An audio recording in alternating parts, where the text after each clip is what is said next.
Today's story is The Ogre's Dinner.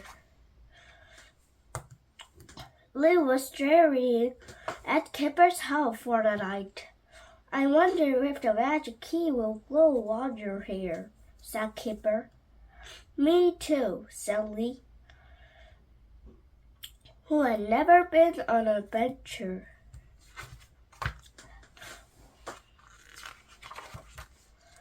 The boys went to Biff's room to check on the key. I'll let you know if it starts glowing, Biff told them. Do you want to play board game until then? Kipper asked her. No thanks, said Biff. I'm at an exciting on my book. The heroes are running away from some hungry ogres. Lee looked at the book cover. What are ogres? He asked. Horrible monsters, said Biff. The boys went to Kipper's room. After he put his sleeping bag on the floor, Lee peeked on the wardrobe. What are you doing? Asked Kipper. Just checking, admitted Lee, for monsters. There was a sound of footsteps coming down the hall. What's that? Said Lee. He was a bit jumpy. Now he had started to think about monsters. The door opened.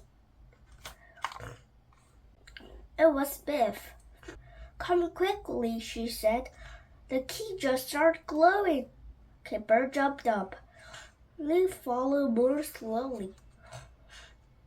Feeling a bit nervous. What if the key took them somewhere scary? Lee watched the big Biff, a glowing key. What happens now? He asked. Before Biff and Kipper could answer, the magic began to take them away on an adventure. The magic took them a deep, dark forest. A bitter wild howl that made them shiver. What now? Lee asked. Be strong. We'll soon find out the way brought us here. Suddenly there was a booming noise. It's an earthquake, said Kipper. No, said Biff. Those are footsteps, and they're getting closer. Lee's eyes opened wide. If those were footsteps, some big feet were making them.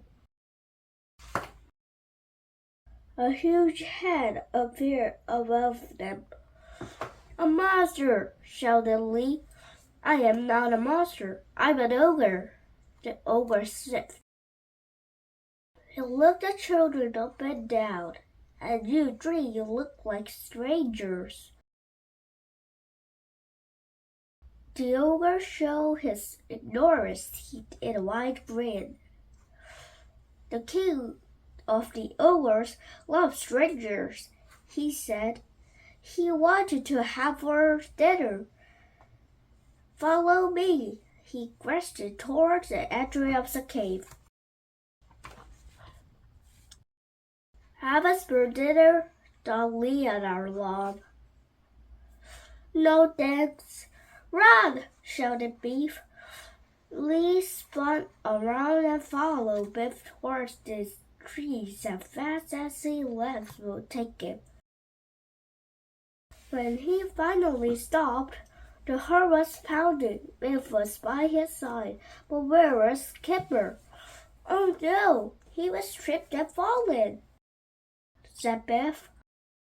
We have to go and find him.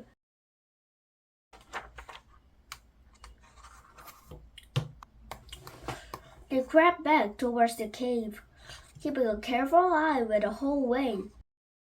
That ogre was big and scary, said Lee. I bet the king of the ogres will have bigger and scarier. Don't worry, Lee, said Biff. As soon as we found Kipper, the key was take us home again.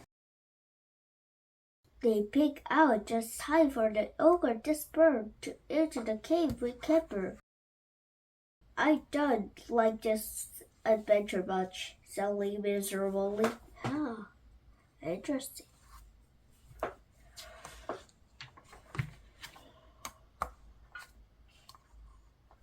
Suddenly, 2 more ogres stomped out of the cave. The children ducked out as these ogres passed.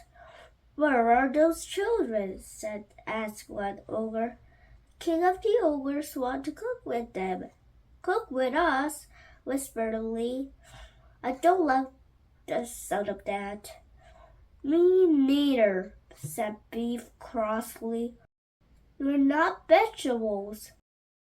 And neither is Kipper. We have to go and rescue him."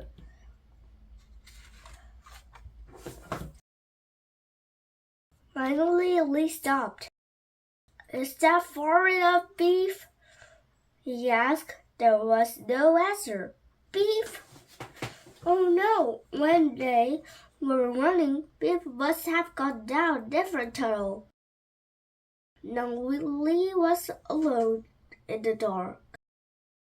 He was alone for long. He could hear gruff voices and heavy footsteps approaching. "Should I run?" thought Lee. "Where to?" He struck down in a panic and saw a big rock. He ducked down and behind it just before 2 ogres from outside stopped by. "Where is that dirt child?" asked the ogre. "Oh no," thought Lee. "The king's making shepherd's pie tonight." They are making shepherd's pie, but they're using Kipper and Biff instead of shepherds. When the ogres had gone, Lee jumped up. "That does it," he said to himself. "I will not let my friends be made into a pie." He set off in the direction the ogres had gone. Finally, he saw a faint glow around the next corner.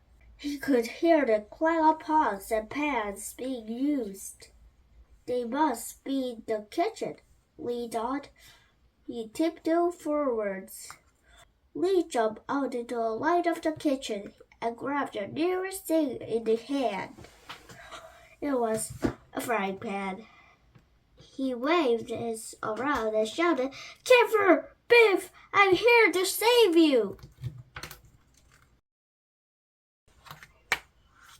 "Hi, Lee," said Kipper. "Where have you been?" He was grating cheese while Biff peeled potatoes. Lee was confused. "I thought the king of the ogres was cooking with you." He said, "I am cooking with them." Pip up a little ogre with open gloves and a crown.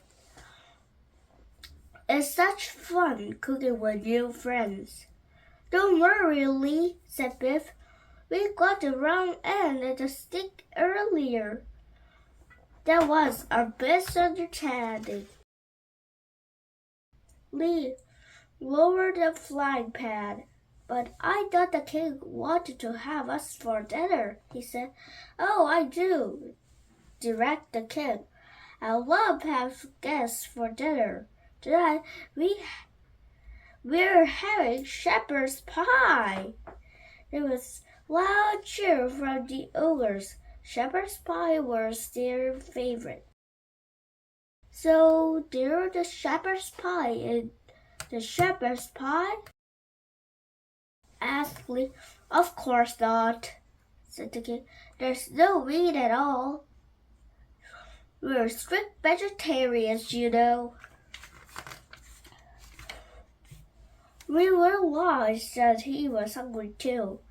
"It does smell delicious," he said. Hands and the chairs reached the table. "So now you like for first adventure?" Biff asked Lee. "I didn't like it all to begin with," answered Lee. "I was cold and frightened and all alone. But now I love it," Lee continues, "and all the running around has given a monster appetite." They all give it to talk in before the key's glow told them it was time to go home. Thank you for reading me today. Bye!